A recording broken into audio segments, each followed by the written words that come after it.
Okay, hello you. If you can hear my cat yelling and struggling in the background, it's just my cat. He's okay. We had people over yesterday and he has not recovered, so same. Hi though, how are you? I haven't done one of these in a little bit, and it's I trust you to make me feel better, because you and I, we know each other very well when it comes to books, and you know what I would like, and I know what you would like based on what you like in my videos.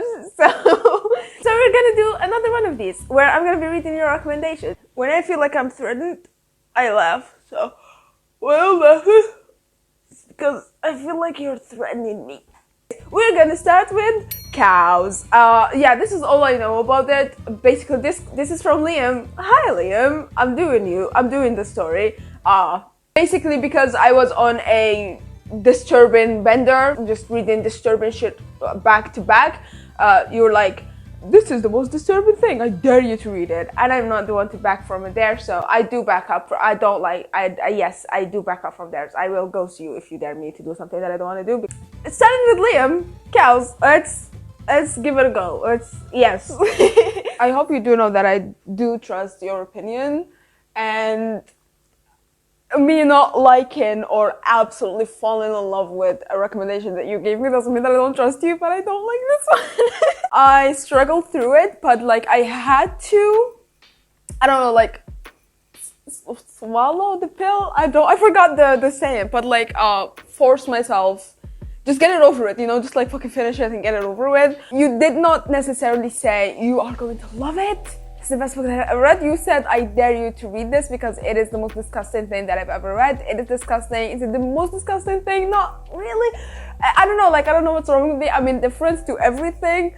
But yeah, I finished Cows. We are following Stephen, or Stefan, I never figured that one out, who works in a plant to slaughter cows and lives with his mom that he calls a hag beast or a hog beast or something. And he has a dog, a pet dog that he named Dog. He has a very, very vile, crude, routine day-to-day life with his mother. It's just grim and disgusting and disturbing and depressing. It's just a melancholy meets disgust, basically. He is very delusional, and he always dreams of this wonderful world where he falls in love with his neighbor Lucy, that in real life likes to dissect things to see the poison inside. I liked that. Let's just start with something that I liked. I liked the difference in the delusion, the life that he constantly dreams about, constantly goes to bed thinking about, wakes up thinking about, and the life that he goes out to face. That's one thing that I didn't like. The names, they're just so fucking tedious to remember.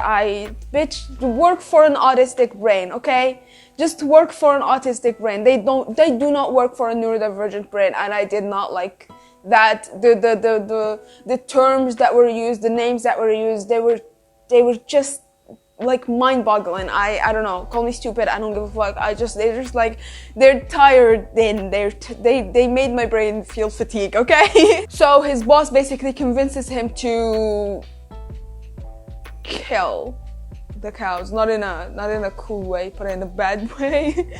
Until one day he's in an underground vent and he meets a cow that talks to him. It gets a little bit better after that part, but still it's mid as a whole. The writing isn't always bad and it's not always good, but when it is good, it's good. Through the years of his growing, the hag beast had so leashed him of those identifying marks by which the world might possibly have recognized him, that escape by simply leaving this place had become a laughable notion. See what I mean? Sometimes like the combination of words that are used in this book are just superb even, but not all the time. Most of the time it's just dumb. It's just annoying and tedious to read. Also, the punctuation of it is off. It's just off. I don't know if it's on purpose or if it's an editing problem or if it's, I don't know what's the problem here is, but the punctuation of it is off. Like, you're reading a full phrase when you're supposed to take a break before it. You're reading instead of, I don't know, you're reading for a character instead of the character telling. It's just off. And in the middle of a chapter, I don't remember which one, I just realized that I don't care. Don't get me wrong, it is definitely an interesting book, but not gripping at all. After chapter 15, which I quite enjoyed, it gets a little bit better. Because of the nature of the story, it's very flat and very monotonous, but it doesn't succeed in giving us something to grip.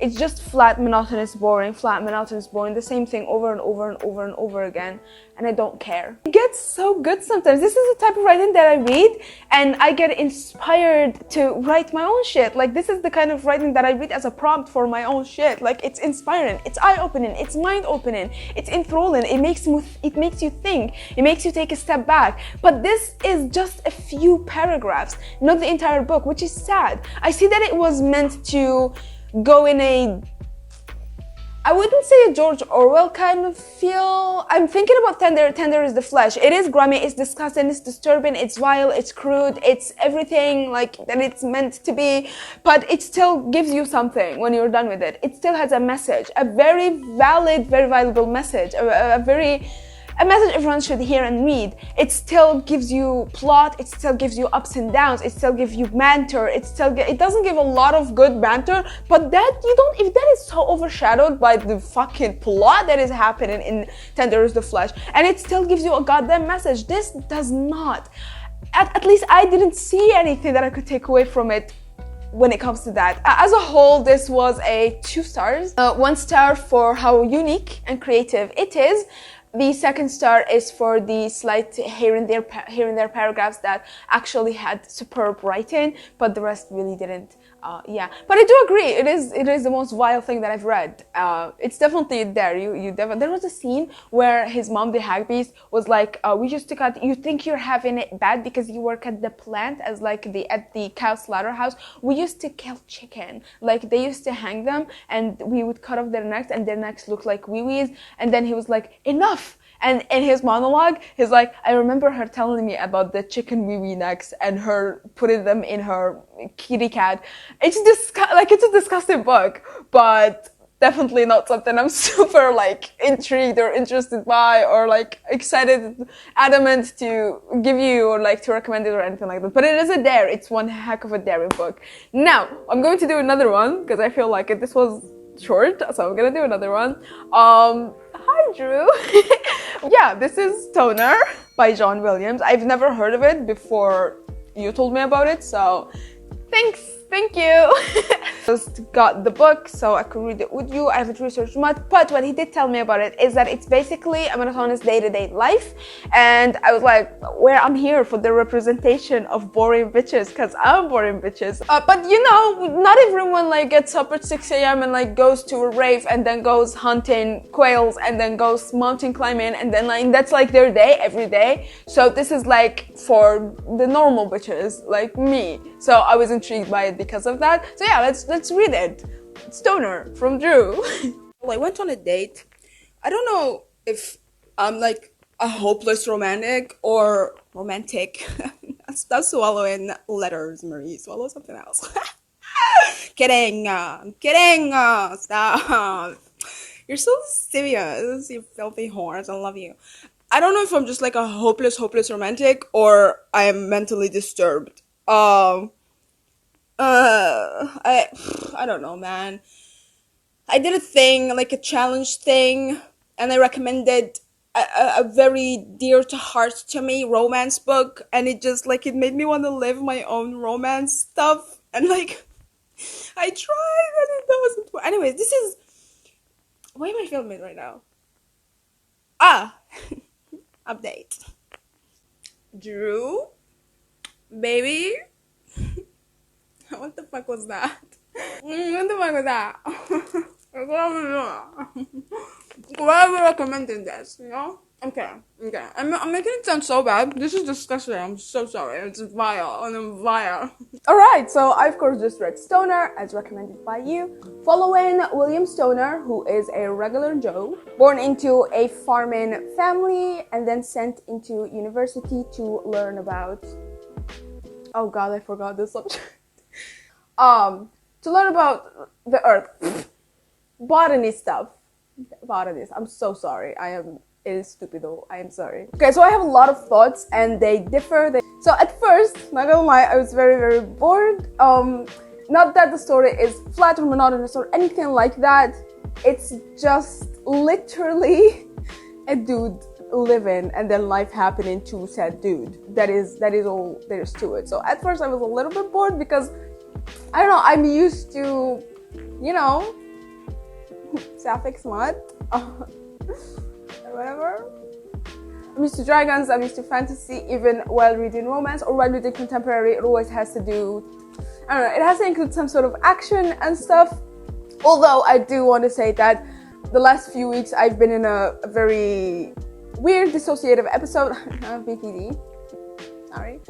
So yeah, I've been in a very weird dissociative episode, so that has a lot to do with it. Like, that affects it a lot, but I did not want to stop reading.